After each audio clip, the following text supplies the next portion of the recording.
우리가 묵상할 하나님의 말씀은 여호수아 2장 1절부터 7절까지 말씀을 보겠습니다.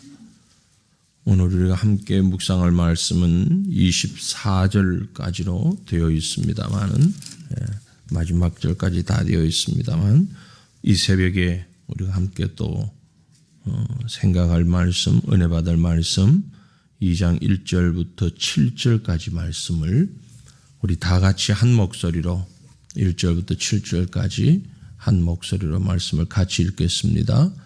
눈의 아들 여호수아가 시딤에서 두 사람을 정탐꾼으로 보내며 이르되 가서 그 땅과 여리고를 엿보라 하며 그들이 가서 라합이라 하는 기생의 집에 들어가 거기서 유숙하더니 어떤 사람이 여리고 왕에게 말하여 이르되 보소서 이 밤에 이스라엘 자손 중의 몇 사람이 이 땅을 정탐하려 이리로 들어왔나이다.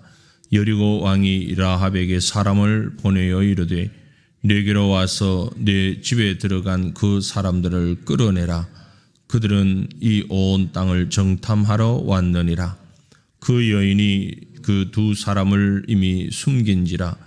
이르되 과연 그 사람들이 내게 왔었으나 그들이 어디에서 왔는지 나는 알지 못하였고 그 사람들이 어두워 성문을 닫을 때쯤 되어 나갔으니 어디로 갔는지 내가 알지 못하나 급히 따라가라. 그리하면 그들을 따라잡으리라 하였으나 그가 이미 그들을 이끌고 지붕에 올라가서 그 지붕에 벌려놓은 3대에 숨겼더라.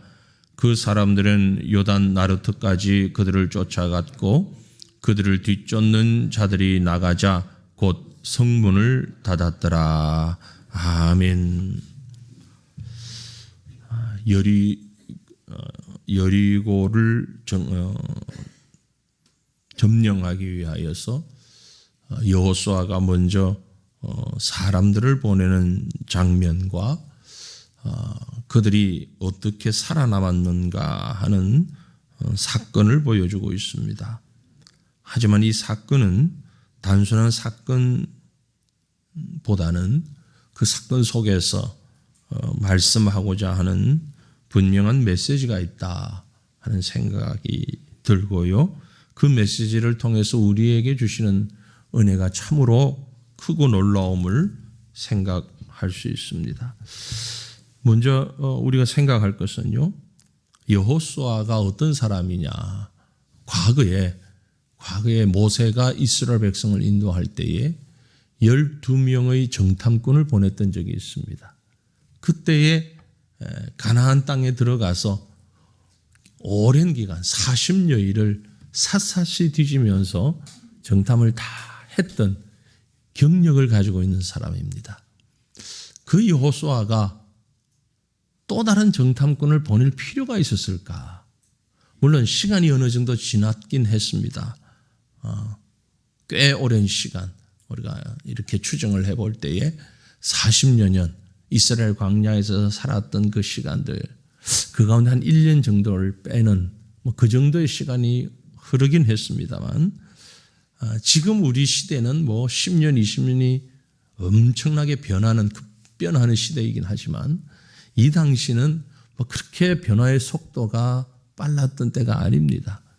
그리고 더 중요한 것은 사실 우리가 결론적으로 알고 보면, 물론 여호수아가 이때부터 알았던 건 아니겠습니다만, 가나안을 들어갈 때에 자기들이 가진 군사력이나 자기들이 가진 어떤 힘을 가지고 밀고 들어갈 수 있을 거라고는 생각하지 않았을 것입니다.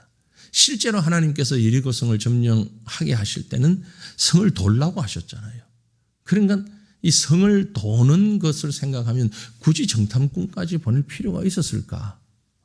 그런 생각을 할 수 있죠. 왜 보냈을까? 그런데 이제 여호수아가 직접 정탐꾼으로 들어갔을 때와는 사뭇 다른 부분이 보입니다. 그때는 12명이 갔는데 지금은 2사람만 보내요. 그때는 이스라엘 백성 전체가 다 아는 상황에서 보냈잖아요. 근데 지금은 조용하게 이 둘만 보냈다라는 사실입니다. 사실 정탐하기 위해서 2명만 가서는 어떤 효율적인 전쟁을 위한 전략을 세우기는 어려운 숫자죠. 그럼에도 불구하고 가만히 비밀리에 이 둘을 보내었다. 여러 가지 생각을 해볼 수 있습니다. 그중에 특별히 여호수아의 입장에서 이제 민족의 지도자로서 여호수아의 입장을 한번 생각해 보면 아마 이런 생각을 하지 않았을까라는 추정을 할 수 있는데요.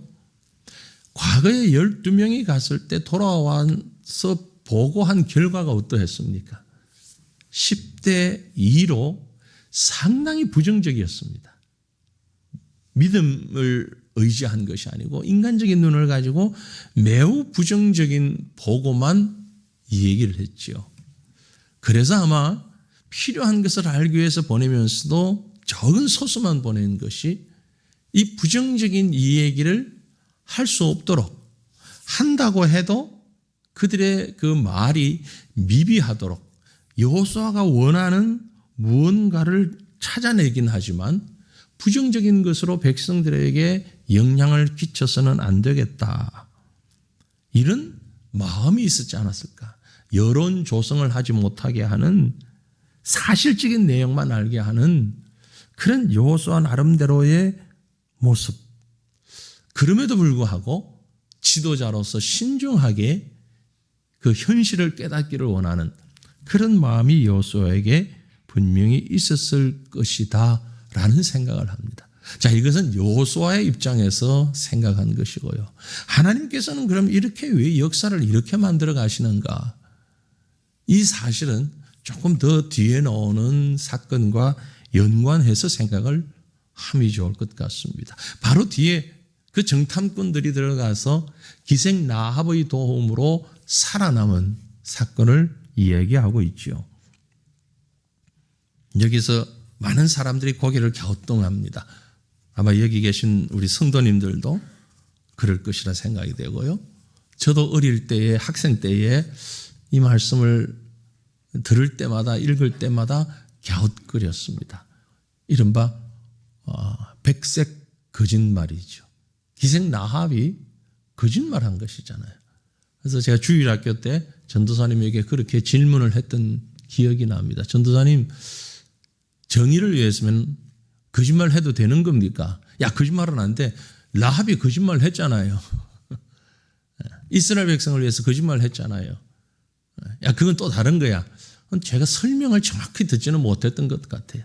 질문은 했는데 아마 제가 개구장이 같은 성격이 있어가지고 듣기 위한 질문이 아니고 골탕 먹이기 위한 질문을 했기 때문에 그랬지 않았을까라는 생각이 드는데 다시 한번 생각을 해봅니다.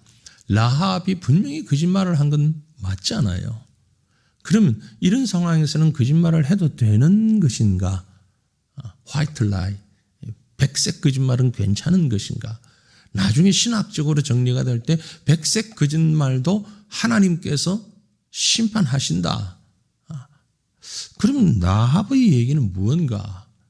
라고 생각을 했을 때에 이 라합은 거짓말이라는 측면으로 접근을 해서는 안 되겠다라는 겁니다. 그건 제가 얘기하는 게 아니고 성경이 그렇게 얘기합니다. 성경이 라합의 이 말을 거짓말이라고 여기기보다는 하나님의 뜻을 찾아가는 믿음의 행위라고 얘기하고 있습니다. 분명 우리가 좀 전에 말씀을 읽었습니다.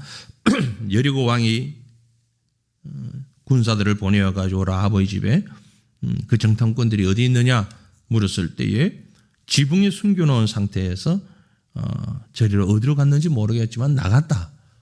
그렇게 표현을 하잖아요. 이런 라합의 행위를 우리가 정말 해석하기 어려운데 감사하게도 성경이 해석을 해주고 있어요. 성경이 어떻게 해석을 해주느냐 하면 히브리서 11장입니다. 여러분 성경 한번 찾아보시면 좋겠는데요. 히브리서 11장 31절 말씀에 히브리서 11장 31절 366페이지입니다. 신약성경. 히브리서 11장 31절 우리 같이 읽습니다. 믿음으로 기생 라합은 정탐꾼을 평안히 영접하였으므로 순종하지 아니한 자와 함께 멸망하지 아니하였도다. 아멘. 물론 여기 지금 라합이 한 말을 얘기한 것이 아니고 행위를 얘기합니다. 그렇죠? 정탐꾼들을 영접하고 그들을 숨겼던 행위가 믿음으로 행한 것이다 라고 얘기를 하고 있죠. 이뿐만이 아니고 한 곳 더 있지요. 조금 뒤에 히브리서 바로 다음에는 야고보서입니다. 야고보서 2장 24절과 25절 말씀 그리고 이어지는 26절까지 한번 볼까요? 야고보서 2장 24절 이후 봅니다. 같이 읽죠. 이로보건대 사람이 행함으로 의롭다 하심을 받고 믿음으로만은 아니니라. 또 이와 같이 기생 라합이 사자들을 접대하여 다른 길로 나가게 할 때에 행함으로 의롭다 하심을 받은 것이 아니냐. 영혼 없는 몸이 죽은 것 같이 행함이 없는 믿음은 죽은 것이니라. 아멘. 행함이 없는 믿음은 죽은 것이다 라는 것을 가르치기 위하여서, 즉 믿음의 행함, 행동하는 믿음을 가르치기 위하여서 기생 라합이 사자들을 접대하여 다른 길로 나가게 할 때에 행함으로 의롭다 하심을 받은 것이 아니냐. 좀 전에 읽었던 히브리서 11장 31절 말씀에 바로 연결시켜서 야고보서 2장 25절 말씀을 붙이면 라합의 모든 행위가 다 나오죠. 정탐꾼들을 영접한 행위와 그들을 피신할 수 있도록 한 행위, 연결된 행위를 모두 히브리서와 야고보서에서 믿음의 행위였다. 그리고 그 믿음은 의롭다함을 얻은 믿음이었다 라고 정의를 내려주고 있습니다. 그러니까 성경이 히브리서와 야고보서와 함께 이 여호수아 2장에 있는 라합의 행위를 믿음의 행위요 의롭다함을 받은 행위다 라고 얘기를 하고 있습니다. 결국 라합의 이 행위가 무엇을 얘기하는가 하니, 나중에 이스라엘 백성이 여리고를 점령할 때에 라합과 정탐꾼들이 한 약속, 붉은 줄을 내린 라합의 집이 구원받게 되는 거죠. 영접한 것과 그들을 피신시킨 것과 붉은 줄을 내려서 구원받은 것을 모두 연결해 보면 예수 그리스도를 믿음으로 그 믿음의 행위가 우리를 구원받게 이른다는 놀라운 사실을 이미 구약에서 우리에게 보여주고 있는 참으로 놀라운 그런 메시지가 숨어 있다라는 것입니다.